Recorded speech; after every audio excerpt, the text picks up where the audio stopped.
Après notre expérience à Onang, on a pris un Grab pour se rendre à Dunsac. C'était peut-être 2h30 de route. C'était le port le plus proche pour prendre un bateau, un ferry pour se rendre sur Koh Phangan. Après ça, on a pris le bateau. C'était peut-être un autre 2 heures, 2 heures pour se rendre sur l'île. On était déçus, un peu surpris de voir qu'on était peut-être en pleine saison de pluie. Un petit climat un peu plus tropical. Il y avait comme un storm 2-3 jours avant qu'on est arrivé. Bon, on s'est fait avoir un peu là, parce qu'il n'y avait pas de plongée dans les premiers jours, puis la mer était très agitée. Fait que la première journée, on a abandonné un peu la plongée, on est allé un peu plus au nord. On a évidemment encore une fois loué des scooters, c'est toujours facile, puis c'est pas cher, 9-10 $ canadiens par jour. On a fait presque le tour de l'île. On est comme tombé sur un petit spot là, sacré, des grosses roches, puis on avait une belle vue sur la mer, les roches étaient quand même spéciales. Le paysage, ça me faisait penser un peu à Jurassic Park, fait que c'était quand même cool d'être là, random, il y avait personne, c'était pas touristique. Après ça, on est retourné proche de notre hôtel. On a décidé d'aller voir des combats de Muay Thai. On en voyait passer souvent là, dans la rue des petits trucks avec des annonces. Fait qu'on s'est dit qu'on allait vivre cette expérience-là un peu locale. Steve nous en avait déjà parlé, il en avait déjà vu un, mais fait un en plus. Il avait combattu un de ses chums quand il était venu en Thaïlande. C'est une vieille anecdote qu'il nous conte souvent, là, parce qu'il avait fini en chaise roulante, c'est quand même drôle. On avait fait un combat, moi puis Alexandre, puis lui il avait un peu l'expérience. Il prenait des cours de boxe, moi j'avais aucune expérience. Puis ça a fini break-even, mais le lendemain j'étais en chaise roulante. Puis les gars ils me poussaient à la clinique pour que j'aille passer des radios. Puis mon chum lui il avait le pouce là un peu abîmé. Fait que ça reste quand même une belle anecdote qu'on compte encore. Là, puis ça fait déjà quasiment 10 ans là-dessus. Mais à soir je vais m'abstenir d'aller sur le ring, puis on va juste admirer là, les combats qui vont être là. Le propriétaire nous a expliqué que lui, il a une école de combat, puis que cette soirée-là, c'était la plupart des étudiants qui venaient de toutes sortes de pays, là, la France, États-Unis, l'Allemagne. C'était des combats, il y a eu 5 ou 6 combats. Du premier jusqu'au 6e, de plus en plus, on voyait que le calibre, l'expérience, les techniques, c'était de plus en plus en évolution. Là, fait que c'était vraiment intéressant. On a passé la soirée-là, bu une coupe de bière, puis on a regardé les combats, c'était vraiment cool. On a fini par aller faire notre journée de plongée. On savait que ça allait être agité, mais on nous avait dit que ça serait pas si pire. Puis le matin, quand on est arrivé là au centre de plongée, on nous a donné une petite pilule en disant on vous conseille de la prendre. Je pense que ça va être très agité aujourd'hui. C'était en effet très agité. Fait qu'on s'est rendu là, il faisait beau, c'était le fun, mais il y avait beaucoup de houle. Sail Rock, c'est vraiment un endroit reconnu pour de la plongée, beaucoup de requins-baleines, beaucoup de sortes de poissons, des gros bancs de poissons. C'est une roche qui est à 20 km, si je ne me trompe pas, de la côte. C'est vraiment un écosystème là, incroyable. Tout de suite, en arrivant, on a sauté à l'eau, justement. On n'avait pas le temps de mettre notre gear. Ils ont dit qu'il y a un requin-baleine qui passe en dessous, fait qu'ils nous ont dit de sauter à l'eau. On est allé juste en apnée pour aller le voir avant qu'il s'en aille. Puis c'est ça, moi puis Ced, on a eu un peu le mal de mer là-bas. Moi, j'ai été malade sur le bateau 2 ou 3 fois. Fait que j'ai comme réussi à reprendre le dessus puis quand même aller faire ma plongée. Explorer les fonds marins, c'était vraiment les bancs de poissons, j'en avais jamais vu autant. Diversité, les couleurs, l'eau était quand même assez claire, fait qu'on avait une bonne visibilité. Les poissons, c'était magnifique là, de voir tous les bancs de poissons, des gros barracudas, là, genre gros de même. T'es vu s'en venir vers toi, là, puis ils te regardent. C'est quand même impressionnant.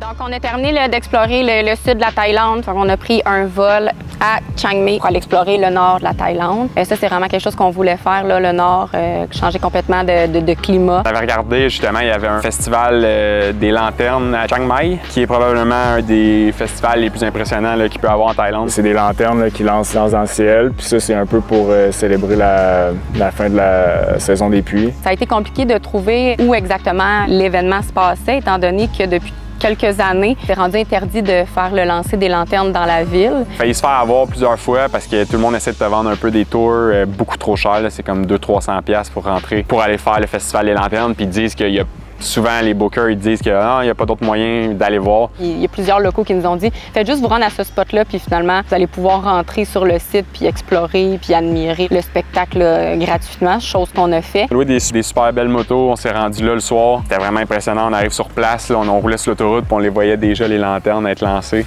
Fait qu'on avait juste à suivre la traînée de lanternes pour savoir c'était où que se passait l'événement. C'est assez majestueux et unique, je dirais, là, comme feeling. L'ambiance, tout le monde est heureux. Il y a des milliers de lanternes qui sont lancées dans les airs. Tradition, il faut faire un vœu à chaque fois qu'on lance la lanterne. Puis c'est pas très encadré, dans le fond, ils vendent ça un peu à n'importe qui. Là. Je pense que les enfants de 4 ans peuvent aller s'acheter des feux d'artifice. C'est un peu trash en même temps, là. Il y a plein de feux d'artifice partout qui sont dans la foule. Juste à côté de toi, les feux partent dans toutes les directions. Ced en a reçu un sur lui, ça pétait là, à côté de nous autres. Les lanternes dans les arbres, les feux d'artifice dans la foule, puis c'est comme normal pour tout le monde. Puis c'est cool parce qu'il y avait beaucoup de monde là-bas, beaucoup de familles.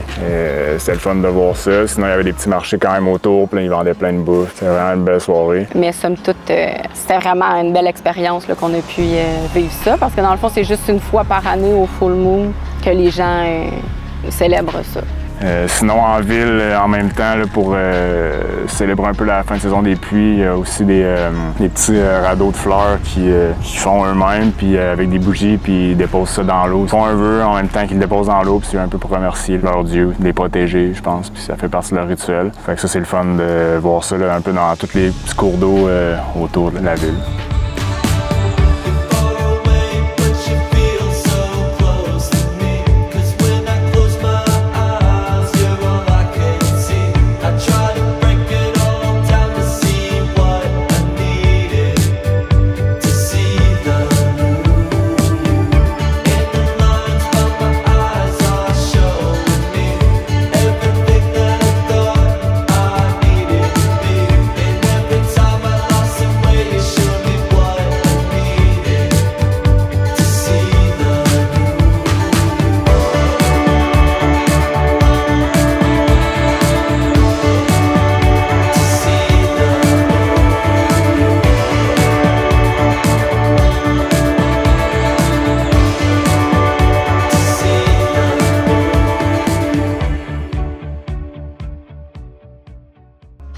Ensuite, on s'est loué des motos, puis on est parti dans le nord. On est allé voir le plus haut sommet de Thaïlande, qui est le Doi Inthanon. C'est un parc national. Puis au sommet, il y a comme 2 super beaux temples en haut, fait qu'on est allé voir ça. Les routes en moto, c'était vraiment cool. C'est sinueux, là, fait que tu te promènes, il y a des grosses formations de roches, là, de limestone tout autour, puis c'est vraiment cool. On voit que plus tu montes en altitude, plus il fait froid. Il faisait environ 14 degrés. Tu pars à 30, tu arrives à 14 avec le vent de la moto. On avait nos coupes-vents puis nos cotons ouatés, par chance. C'était quand même assez beau comme paysage. Là, la verdure, on aurait dit qu'on arrivait dans un climat un petit peu différent. Il y avait l'air d'avoir des sapins, quasiment des épinettes, mais à côté, il y a des arbres fleuris avec des palmiers.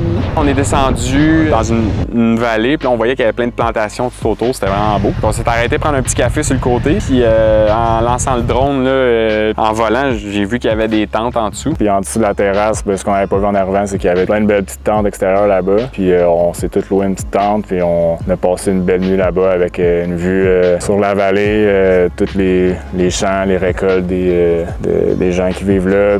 C'était vraiment cool, c'était arrivé un peu random, puis ça nous a bien fait plaisir. Le lendemain, on a repris la route du retour. La route du retour, je pense qu'elle était mieux que la route qu'on a faite pour aller. On était un peu plus, on dirait, au travers les villages, puis dans les terres. Les vues étaient plus belles dans les vallées, puis tout ça. On a trouvé un refuge d'éléphants, justement, sur le chemin du retour. Fait qu'on a arrêté là aussi pour les éléphants, puis c'était cool. On a pu leur toucher un peu, on les a flattés, on s'est amusé un peu avec eux autres, on les a fidés, des petites cannes à sucre. C'était le fun de voir ces grosses bêtes-là, de proche, tout le temps impressionnant. Mais c'est comme un peu tout le temps controversé, là, le tourisme avec les animaux, les éléphants, tout ça. C'est tout le temps dur de savoir la vraie vérité au fond de ça, mais tu sais, au meilleur de nos connaissances, on essaie de s'informer un peu avant sur Internet. Des fois, c'est plus facile, rendu sur les lieux aussi, là, de constater par nous-mêmes. Tu sais, quand on arrive là-bas, tu sais, les éléphants, ils ont l'air bien. Puis quand on voit ça là-bas, avec comment ils nous l'expliquent, il y a comme tout le temps de côté à la médaille. Puis tu sais, eux autres, la façon qu'ils présentent ça, c'est que c'est des éléphants souvent qui proviennent du milieu de cirque ou qui étaient utilisés pour travailler. Puis eux autres, ben souvent, c'est du monde, des personnes privées qui eux-mêmes, avec les fonds justement des les touristes, ben, ils réussissent à les acheter, les sortir de là, puis les emmener sur leur terre eux autres, qui est un milieu plus naturel. Mais c'est ça, ça a un coût pour les nourrir, les garder en santé. La population, elle a grandi. Fait que, on voudrait les laisser en liberté partout, mais les éléphants seraient dans les rues, c'est terrain du monde, avec le trafic. À un moment donné, ça fonctionne pas. Fait que c'est de trouver une façon de trouver une cohabitation avec les humains et la population, trouver un compromis entre les deux. Fait que je pense que les avoir là-bas dans les refuges, les terrains sont grands, les autres ils apprennent à... Chaque éléphant, ils ont un maout qui est un dresseur, qui s'occupe un peu de montrer de bonne façon comment vivre justement avec les humains, s'occupe de nourrir, s'assurer que l'animal il vit bien, il manque de rien. Puis au final, on le voit quand on arrive là-bas, les éléphants sont contents, sont bien traités où ils sont. And I don't know why I'm standing here while the rain is falling down. And I don't know why it's crystal clear. What could go wrong? What could go wrong? It's a picture perfect kind of world with you, world with you. It's a picture perfect kind of world with you, world with you.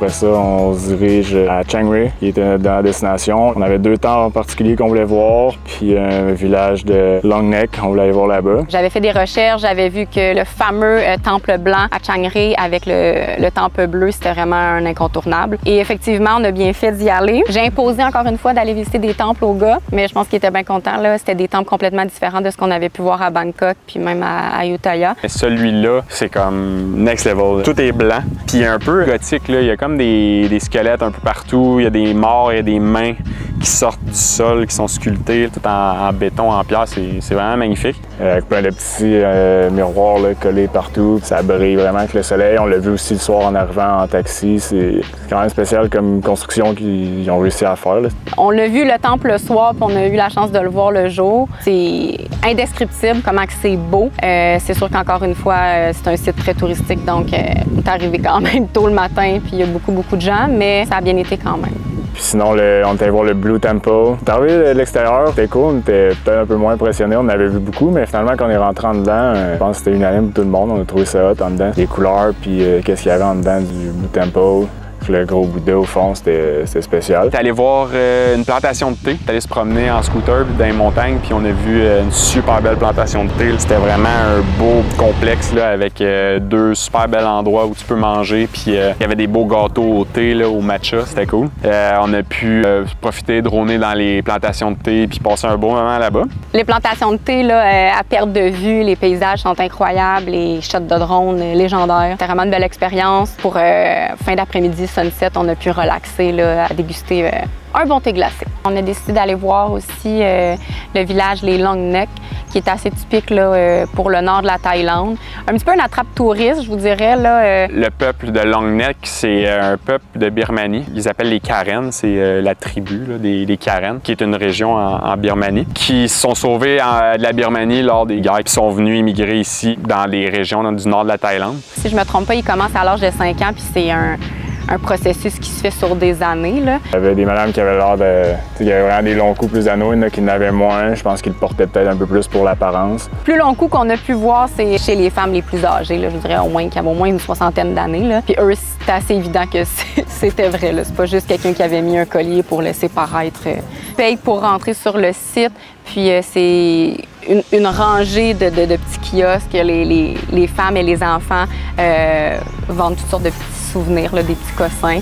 Mais c'est ça, là, les enfants, tu vois qu'ils sont maquillés, ils ont leur habits traditionnels, puis on dirait qu'ils sont commandés pour vendre des souvenirs. Là. Fait qu'il y avait ça qui était un petit peu moins attrayant, mais on les a encouragés quand même, puis on a pu prendre des belles photos d'eux. Là. Ils étaient contents qu'on puisse immortaliser le tout.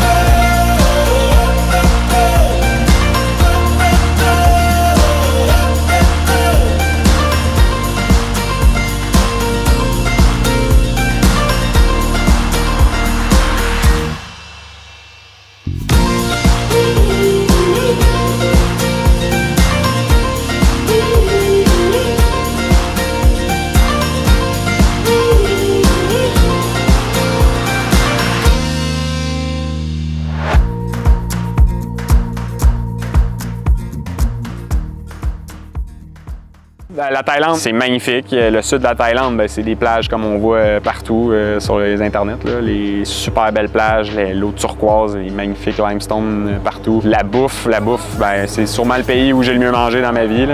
J'ai mangé des pad thai à chaque jour dans le but de trouver le meilleur pad thai. Finalement, c'était vraiment une petite place locale qui avait fait le meilleur pad thai. Souvent, les plus gros restos, les plus chers, c'est les moins bons. Ici, on a mangé un peu plus de bouffe, je dirais, de rue. Ça a l'air un petit peu plus sécuritaire, la bouffe a l'air fraîche. Pour ce qui est de la viande, on a mangé pas mal végé tout le long, donc c'est sûr que ça nous inquiète un peu moins.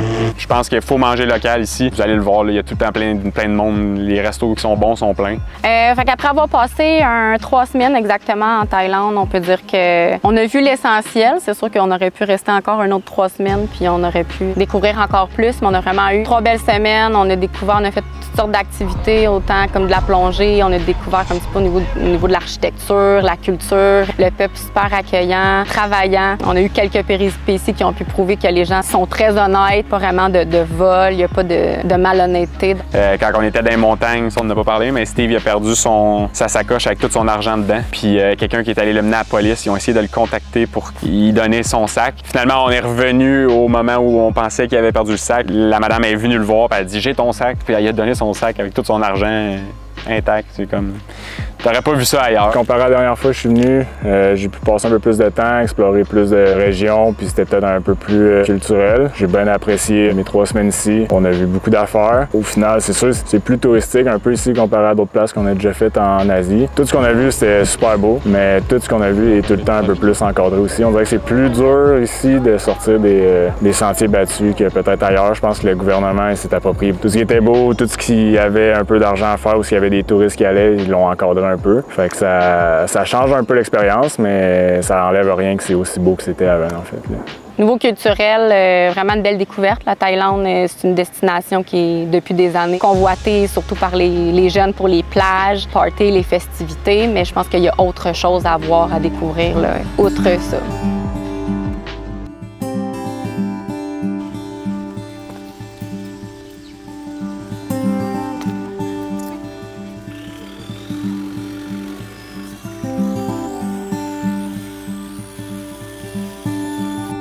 I'll be in Wisconsin, where my childhood was found.